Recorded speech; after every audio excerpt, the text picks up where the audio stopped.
Welcome and thank you very much for checking out my review of The Way Back, directed by Gavin O'Connor and starring Ben Affleck in what feels like a very personal story, very close to reality. The film tells the story of a former high school basketball phenom who walked away from the game, forfeiting his future, but years later he reluctantly accepts to coach at his alma mater, where he tries to find one last shot at redemption. I was extremely excited for this film, not only because the trailers in it themselves look really great. I'm a huge fan of Ben Affleck. I couldn't wait to see him get back on his feet no matter what the film was, but also Gavin O'Connor. He's one of the most underrated directors working today, director of The Accountant, director of Warrior, which is a masterpiece, and The Way Back did not disappoint. This would probably rank right now as my third favorite film of the year.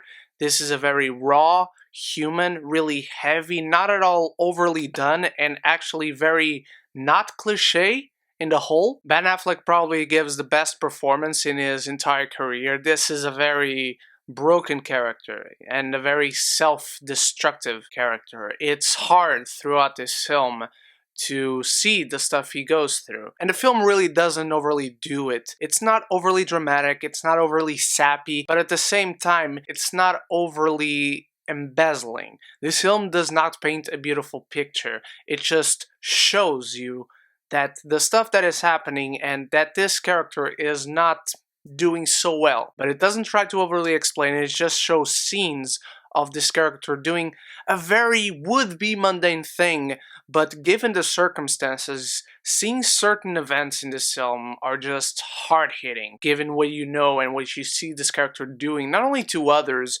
but to himself. And there's a very tragic past behind him, which I will not spoil because it caught me by surprise, and it just piles on this character, which is really hard to watch. But it only gives Affleck more to play from, and he plays this role to a T. As I've said in the beginning, this feels very personal, especially if you've seen recent interviews from him talking about his struggles with alcohol in real life. It was a genuinely great performance that whether he went through these issues in real life or not, he just gives a spectacular performance. And the film is really well directed, and being by Gavin O'Connor, it feels personal, it feels intimate, you feel like you know this character on a deeper level as the film goes on. You feel like you're a friend who's almost telling him or trying to tell him, because he can't hear you because you're the audience and he's in the film, you're trying to tell him that what he's doing is wrong, he shouldn't be doing this stuff,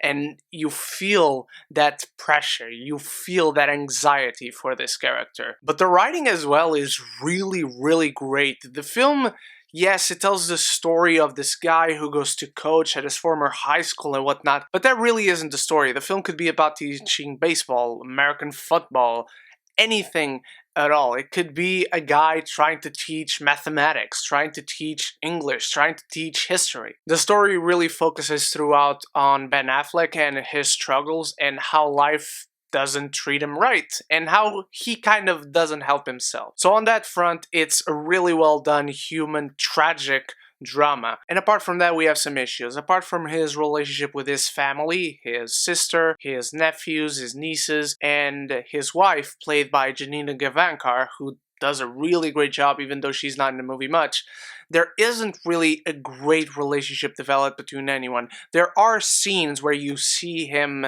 dealing and creating a bond with his students. Outside of that, it almost kind of disappears and fades out throughout the film. The game scenes are really exhilarating. You find yourself cheering. I found myself pumping my arms up and cheering for the team and whatnot, but the human drama, the tragic story of this character is really what you should go into this film for, and it's really what makes you stick around. 10 minutes into this film, I found myself already caring for him and his struggles. The great direction from O'Connor helps, the great writing helps, and Affleck's superb performance really sticks with you. I fully recommend this one. Now that it is on digital due to this whole situation around the world, please do not sleep on this film. I'm giving The Way Back a B+. Thank you so much for watching, my beautiful geekies. You are the best. Stay tuned for more videos coming soon. And let me know your thoughts on the way back. And also, what is your favorite human redemption story movie? Thank you so much once more for watching. You are the best. So until the next video, stay beautiful, stay geeky, and don't forget to subscribe and like the video because it really helps me and the channel a lot. But most importantly, above everything else, forever and always, love each other and love the movies.